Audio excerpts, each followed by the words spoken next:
Radio Kantipur, radio राष्ट्रको।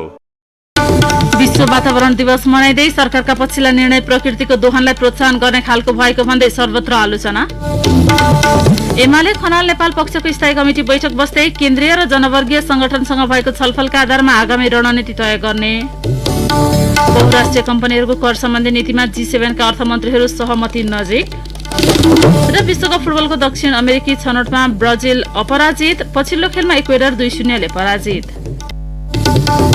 नमस्कार, कान्तिपुर डायरीका साथमा साथी प्रकाश र म प्रतीक्षा। समाचार अब विस्तारमा। नयाँ सोच र सृजना प्राकृतिक प्रणालीको पुनर्स्थापना नाराका साथ विश्व वातावरण दिवस आज नेपालमा पनि मनाइँदैछ। कोभिड-19 संक्रमणका कारण विगतमा जस्तो भौतिक उपस्थितिमै कार्यक्रम नभए पनि वन तथा वातावरण मन्त्रालयले वातावरण संरक्षणका उपलब्धिका विषयमा विज्ञ र सरकारवालासँग भर्चुअल माध्यमबाट छलफल गर्दैछ। नारामा प्राकृतिक प्रणालीको पुनर्स्थापना भनिए पनि सरकारी क्रियाकलाप भने प्रकृति दोहनलाई प्रोत्साहन गर्ने खालको देखिएको भन्दै सरकारवालाले विरोध जनाएका छन्। सरकारले अध्यादेश मार्फत ल्याएको आगामी आर्थिक वर्षको बजेटमा वातावरणीय प्रभाव मूल्याङ्कनका आधारमा खनिजजन्य ढुङ्गा, गिटी, बालुवा निकासी गरी व्यापार घाटा न्यूनीकरण गर्ने कार्यक्रम छ। यो कार्यक्रमले चुरेको दोहन बढ्ने र तराई मधेसमा मरुभूमिकरण हुने भन्दै आलोचना भएको छ। अर्थ र वन मन्त्रालयले भने चुरे क्षेत्रको संरक्षण र सम्वर्धनमा प्रतिबद्ध रहेको दावी गर्दै आएको छ। खानी तथा भूगर्भ विभागले पहिचान गरेका र वातावरणीय प्रभाव मूल्याङ्कन बमोजिम, चुरे, भावर र नदी प्रणाली बाहेकका उपयुक्त क्षेत्रमा उत्खनन गर्ने नीति रहेको वन मन्त्रालयका सहसचिव डाक्टर बोधिसागर पौडेलले जानकारी दिनुभयो। बजेट वक्तव्यमै चुरे तथा महाभारत श्रृंखलाका सम्भाव्य स्थानमा होटल, मोटल, रिसोर्ट लगायत शीतल आवास निर्माण गरी पर्यटन प्रवर्धन गर्न निजी क्षेत्रलाई लीजमा जग्गा उपलब्ध गराइने भनिएको छ। यो व्यवस्थाले समेत यस क्षेत्रमा प्रकृतिको दोहन बढाउने देखिएको वन र वातावरणसँग सम्बन्धित जानकारहरू बताएका छन्। यसैबीच दिवसका अवसरमा शुभकामना दिँदै राष्ट्रपति विद्यादेवी भण्डारीले प्रकृतिमुखी जीवनशैली अपनाउँदै सुधारका गतिविधि प्रवर्धन गरी वातावरण सुधार गर्न आह्वान गर्नु भएको छ। प्राकृतिक स्रोतहरूको अधिक दोहनका कारण वरिपरिको पारिस्थितिक प्रणालीमै असन्तुलन उत्पन्न भएको उल्लेख गर्दै राष्ट्रपति भण्डारीले सबैले आफू वरिपरि रहेको वातावरण सुधार गर्नुपर्नेमा जोड़ दिनुभयो। भण्डारीले जल, वायु, जमीन र जंगलसँग वनस्पति, जीवजन्तु र मानवको आपसी सम्बन्धलाई जीवन्त बनाइराख्नु पर्नेमा जोड़ दिनुभयो। त्यस्तै प्रधानमन्त्री केपी शर्मा ओलीले मानवीय क्रियाकलापका कारण वातावरण खलबलिन पुगेका शहरहरू हरियाली बनाउन तथा वृक्षारोपण अभियानलाई अझ प्रभावकारी बनाउन सबैमा आग्रह गर्नु भएको छ। जैविक विविधताको संरक्षण र वातावरणको समुचित व्यवस्थापनका लागि सबै निकायहरूलाई विशेष ध्यान पुर्याउन प्रधानमन्त्री ओलीको आग्रह छ।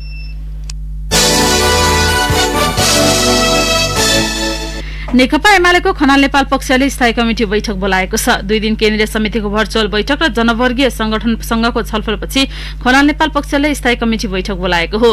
दिउँसो 1 बजे बस्ने बैठकमा आगामी रणनीतिका विषयमा छलफल हुने नेताहरूले बताएका छन्। केन्द्रीय समिति बैठक र जनवर्गीय संगठनसँगको छलफलका क्रममा आएको सुझावका आधारमा आजको बैठकले निर्णय गर्ने सो समूहको तयारी छ।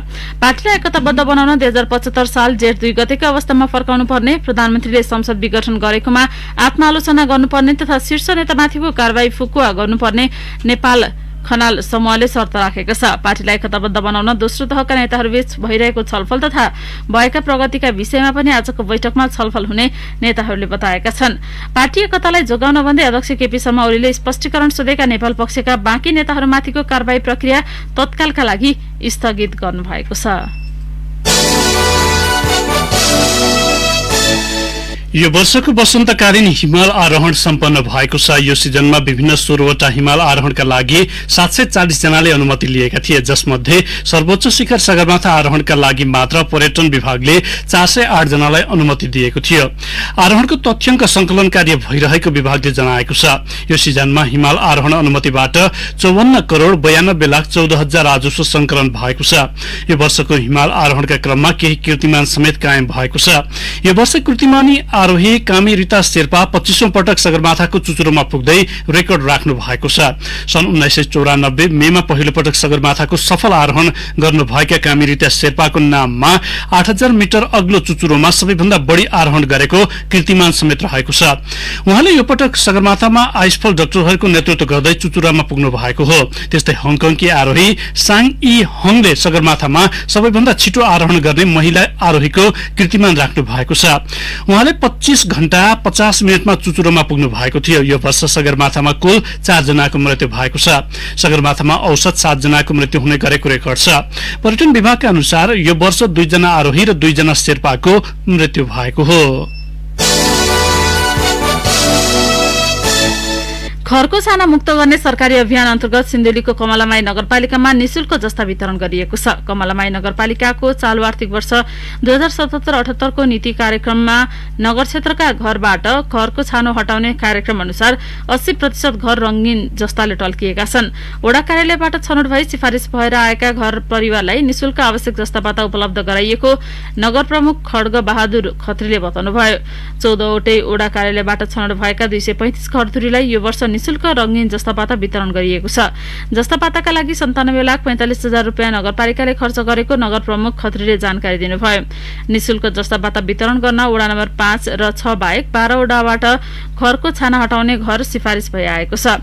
आगलागी घटनालाई न्यूनीकरण गर्न र विपन्न परिवारलाई सहयोग गर्न खरको छाना हटाएर निशुल्क जस्तापाताले छाउने व्यवस्था मिलाइएको नगर प्रमुख खत्रीको भनाइ छ। कान्तिपुर डायरीमा अब ब्रेकको पालो।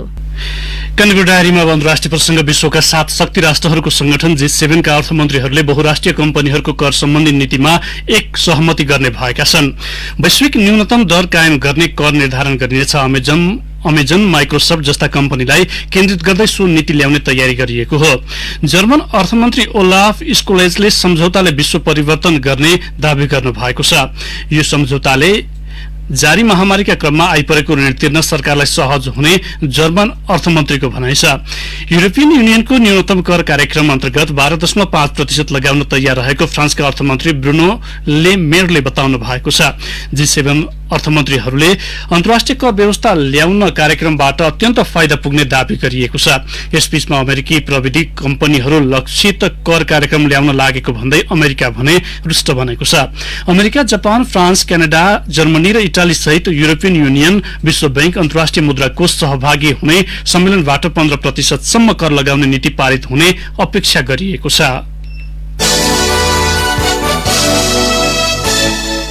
फेसबुक इन्कर्पोरेसनले पूर्व अमेरिकी राष्ट्रपति डोनाल्ड ट्रम्पको फेसबुक र इन्स्टाग्राम अकाउन्ट 2 वर्षका लागि निलम्बन गरेको छ। गत जनवरीमा अमेरिकी संसदमा भएको आक्रमणको समर्थनमा गरेको पोस्ट प्रतिबन्ध लगाएदेखि उनको फेसबुक अकाउन्ट निलम्बित गरिएको थियो। फेसबुकले आफ्नो अनुशासन मापदण्डको गम्भीर उल्लंघन गरेको पुष्टि गरे प्रतिबन्ध लगाउने निर्णय गरेको हो। फेसबुकले आफूलाई मतदान गर्ने करोडौं मतदाताको मतको अवमूल्यन गरेको ट्रम्पले आरोप लगाउनु भएको छ। योसँगै फेसबुकले सार्वजनिक व्यक्तिहरूको अकाउन्टका लागि छुट्टै नियम बनाएको छ। ती अकाउन्टबाट हिंसा भड्काउने वा अन्य कुनै पनि कार्य भए अकाउन्ट निलम्बनमा पर्नेछ। राजनीतिक अभिव्यक्ति राख्न पाइए पनि त्यसले हिंसा भड्काएको पाएमा आफ्नो प्लेटफर्म प्रयोग गर्न नदिने फेसबुकले स्पष्ट पारेको छ।